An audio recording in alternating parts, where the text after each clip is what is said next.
that's straight and bright. By the light of the Word. Today on Light of the Word with Pastor Ray. Does your speech reveal where you are a citizen, where your home country is? Remember Peter? His speech betrayed him around that fire. Oh, you're one of them. Your speech, you're Galilean. May people hear us speak and go and know they speak different. They don't speak like anybody from Maryland, United States, or of this world. May our speech be, wow, that speech is different.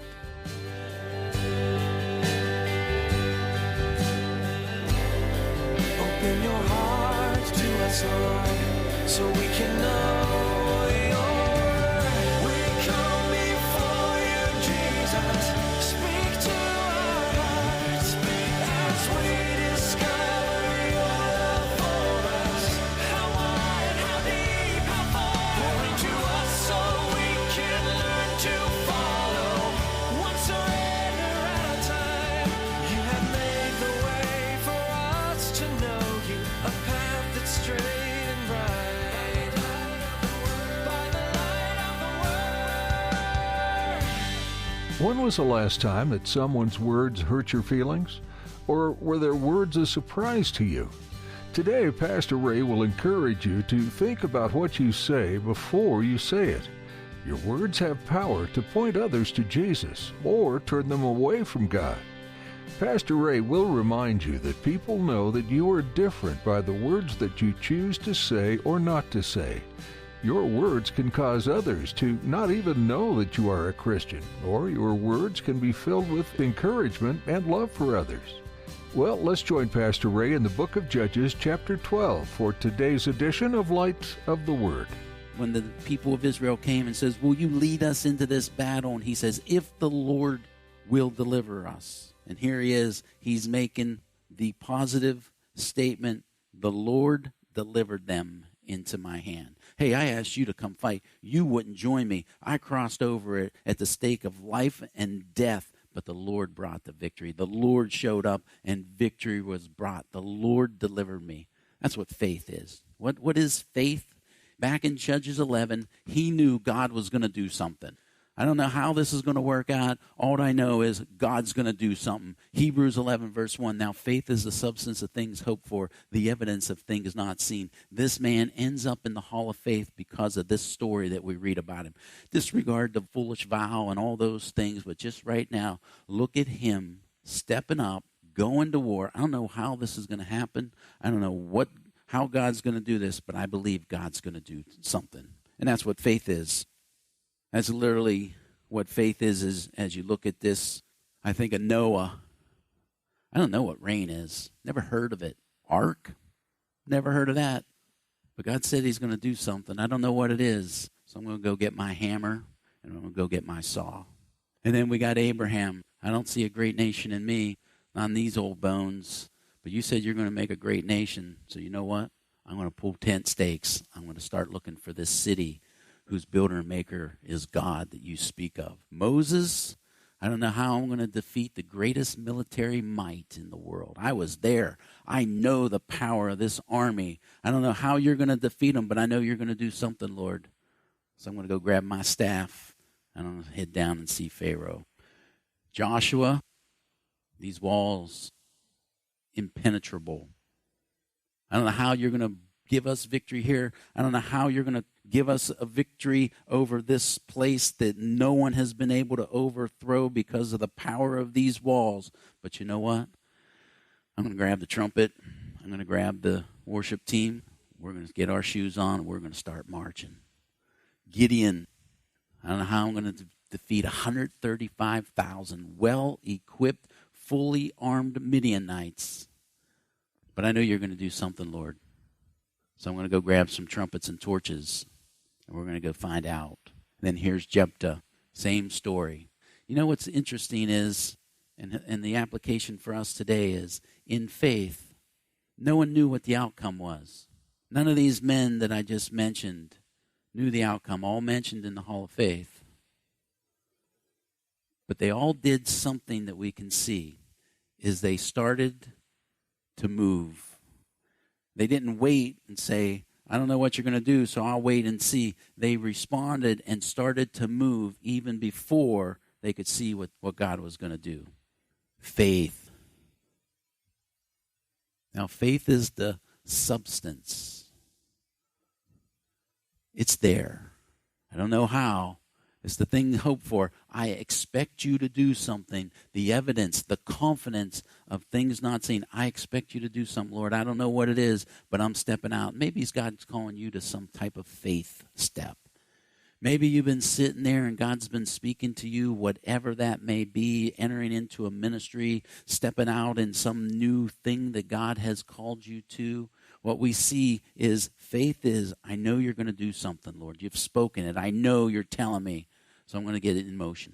I'm going to start moving into motion and wait, and instead of sitting around, I'm going to start moving into motion and watch you do something. So here we see this lowest lows, highest highs. We see the faith that delivered me. He knew he was a man of faith. But now I want to bring you to this part of the story, and I want you to consider this. Let's just go chronologically. Jephthah, will you come fight? Yes. Jephthah starts to march, as we studied through chapter 11. He goes, he fights, he goes through 20 cities. Great victory. Do you know how much blood's on his hands? How much blood is on his hands after going through 20 cities? Being the most skilled warrior at that, out of all that he's going to battle with. Great victory, comes home. His daughter comes out, dancing. What's interesting about what she says is, Dad, God has delivered your enemies, the Ammonites, into your hand. So chronologically, we can still see that this hasn't happened yet, this confrontation with the Ephraimites. Then he has this foolish vow. Now, has she been, and we never ended with, what is the answer? Was she devoted to the Lord and therefore his lineage was dead, or was she actually sacrificed? But here's what I want you to see. He just lost his daughter. He ripped his clothes as a picture of what was going on in his heart. My daughter, even the highest high of victory in war, you know you come home. You could have the greatest victory. I could drop $1 million on you. But anything happens to our kids, we'd be like, who cares? Who cares about the promotion? Who cares about being the head of Israel? Who cares about this financial wealth and comfort that I have? My daughter. My daughter. What just happened to my daughter? And then here comes these men of Ephraim. And they lay this trip on him. Why did you have this fight and you didn't call us? You know what he's doing? Why are you talking? Don't you know what just happened to me? Don't you know about my daughter? Do you have any idea what's going on in my life right now? My world literally is imploding. And you come here and you want to argue about this meaningless thing? I could care less about this right now. Maybe you can relate to that. Your world has just been turned upside down. Maybe even feeling like your world has imploded. You don't know what tomorrow brings because you are numb from the news of this day. And then somebody comes along and they lay this trip on you, whatever it might be, and you're just sitting there going, well, why are you bringing this up now? You know what just happened in my life, and you can be sure the Ephraimites know what just happened. Why are you bringing it? Why are you here with this right now? Why are you bringing this? Do you know what just happened and what's going on in my life? I can remember these stories several times over. But I remember several years ago, we had received medical news that just leveled us. Our life changed. It felt like our world stopped. We didn't know what a tomorrow would bring. We had so many unknowns. We were just numb. And then a family, hey, we'd like you to come over for dessert. Okay. It wasn't a very sweet dessert. Pastor, I just want you to know, I think you're one of the worst Bible teachers I've ever heard in my life. Pastor, I want you to know that I just don't think you have the heart of a shepherd. I don't think you see the heart and the pain that people are suffering. Pastor, it's even just hard to give you the honor to call you pastor. And to be honest, I'm sitting there and I go to myself, I know you heard our implosion days ago. And I sat there and I said to myself, why am I here? Why am I spending time away from my family? I should be ministering to my wife right now. I should be ministering to my family right now. Why am I listening to this? Because I knew it's all the work of the flesh. It's always for selfish gain, for pride, for recognition. And maybe you've been there. And you know, and you're like, are you serious? Don't you know what just happened? Don't you know what's going on in my life? I want to tell you a couple things I learned through that. And I want you to know, because God wants you to know for yourself. I was there. I know. I saw it. And I want you to know that I captured every tear that you shed, every tear that you dropped. And I want you to know that burden you felt on your shoulder, it was on your shoulder, but I was carrying you on my shoulder. I carried you through this whole thing. I was with you through this whole thing. And just like Jephthah, I'll give you the victory. I'm going to give you a victory. But I was there, and he wants you to know I was there. Every step, every tear, every drop, I was there. Even if nobody else was there. But I want you to know this is what God wants you to do. God will say to you, forgive them. They know not what they do. Forgive them. Because if not, as Hebrews tells us, Jesus will hang from a cross. Father, forgive them. They don't know what they do. Hebrews 12 will tell us there's a root of bitterness, and it will choke you out. In John 15, Jesus tells us, I'm the vine, you're the branches. Apart from me, you can do nothing. With me, you can produce mounds and baskets of fruit. But see, a root of bitterness, you'll still be attached to the vine, but that root of bitterness springs up and it starts overcrowding you. The leaves start rising up on you. They start choking you. They start smothering you. They start covering you. And the sun, S-O-N, can't shine upon you. His washing of the word, his living water cannot come and cleanse you and can't wash over you. You can't feel the warmth of his love because all that you'll feel is that choking, smothering of that root of bitterness. And that's why he'll say to you, forgive them. For your sake, forgive them. Don't allow them to choke you out. Don't allow them to take anything more from you that they've taken. Father, forgive them. They know not what they do. Because you know what happens when that root of bitterness comes?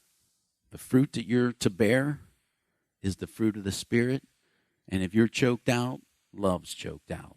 If you're choked out, peace is choked out. If you're choked out, long-suffering, kindness, goodness, faithfulness, gentleness, self-control, all these things get choked out, and there is no fruit for you to bear. You can't partake of the fruit, and you know what? Neither can your family. Neither can your spouse. Neither can your children. Neither can someone else that's to your left and to your right. If we're going to fight for one another, we have to be people that are bearing fruit so other people can pick and be nourished and be edified through this.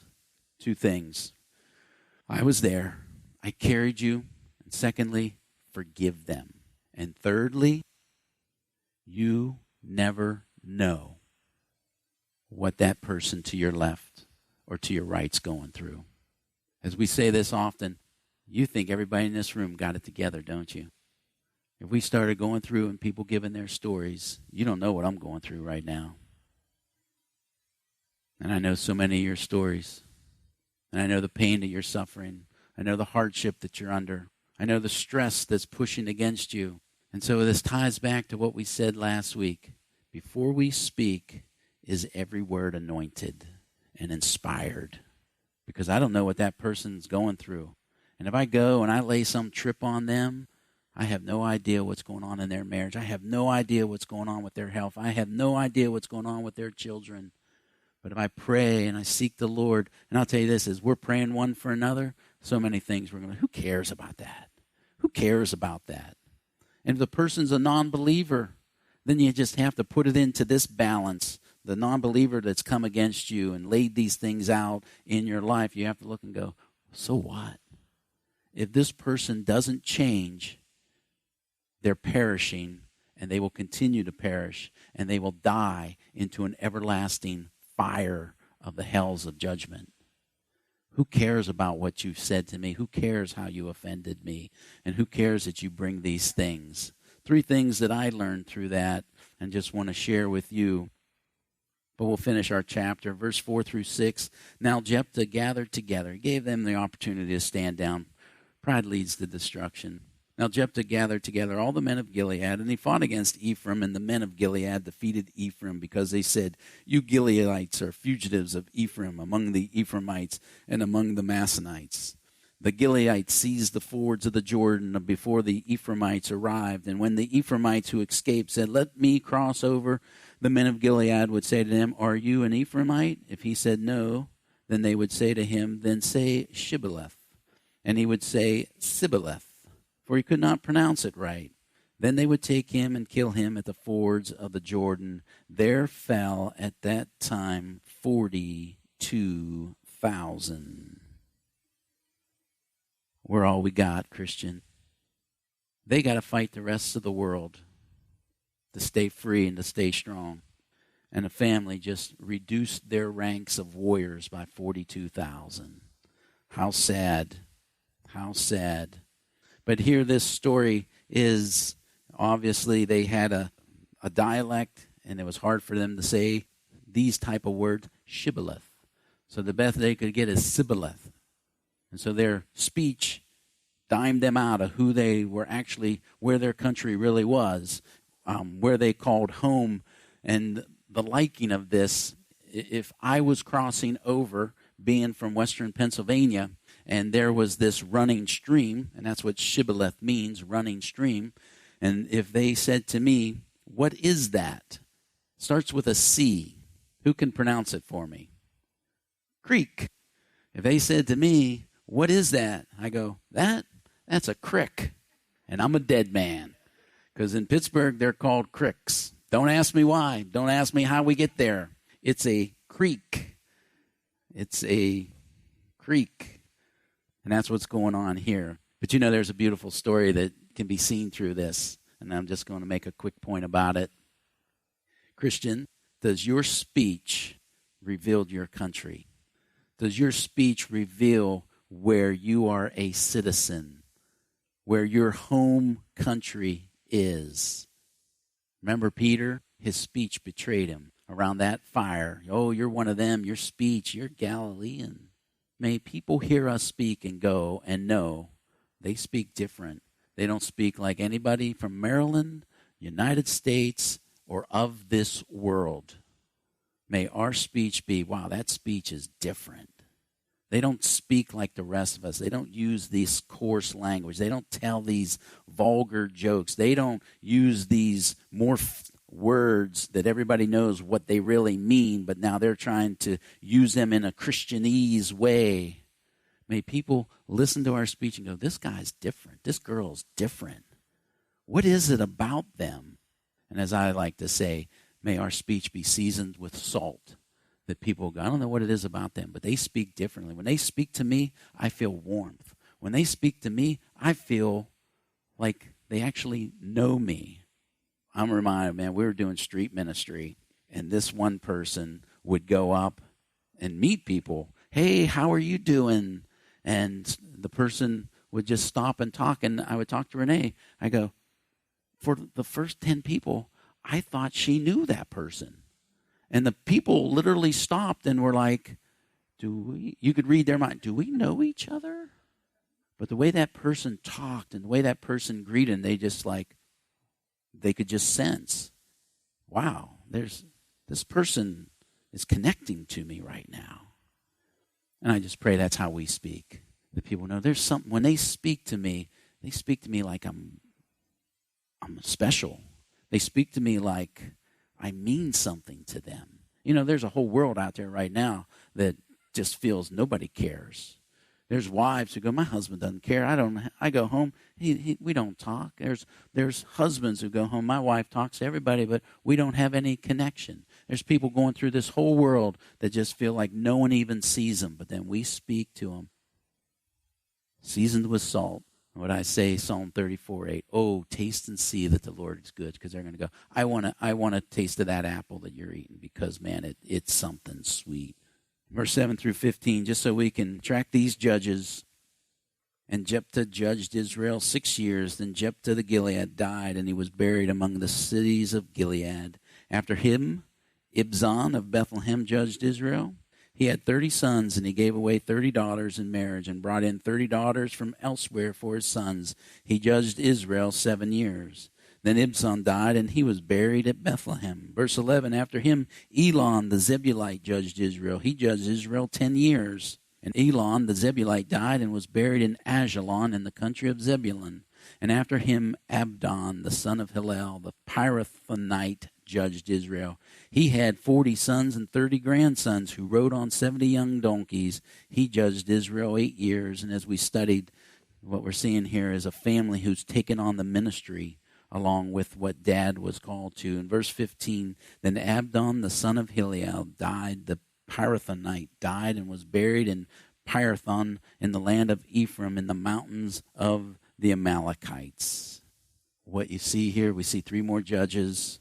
Nothing great about them. No great wars, no great stories about them, but little hints of they had sons and they had daughters, and their sons and daughters stayed in the family ministry, stayed as part of the family tribe. What we find here is silent leadership. I think we're always looking and thinking that the greatest leaders are the ones with the loudest and strongest voices. And here we see 3 guys, silent leaders, but as much so as I see them, men who kept their families together. When the family is strong, the nation is strong, and God is glorified.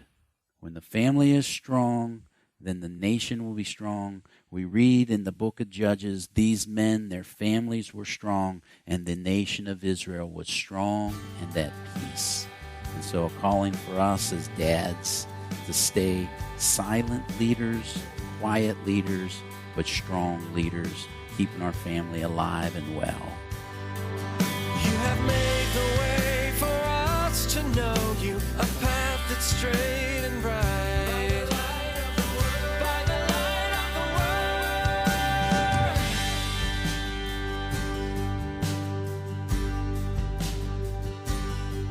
We've loved walking through the book of Judges with you today on Light of the Word. We hope that today's message has reminded you of the great love your Creator has for you and how much He desires to be a part of your life.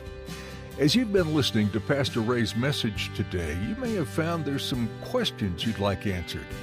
We'd love the opportunity to answer them as best as we can. So please send us an email at mail@ccaac.org. Let us know, too, how we can be lifting you up in prayer. That email address again is mail@ccaac.org. Light of the Word is created and produced from the services of Pastor Ray Bolus at Calvary Chapel of Anne Arundel County, Maryland. And we'd love for you to learn more about who we are and why we're sharing the gospel message. Visit our website at ccaac.org. And while you're there, sign up for our weekly newsletter and connect with us on Facebook or Twitter. You'll also discover a number of resources available to help you study the Bible and grow in your relationship with the Lord. That website again is ccaac.org. Thanks for joining us today.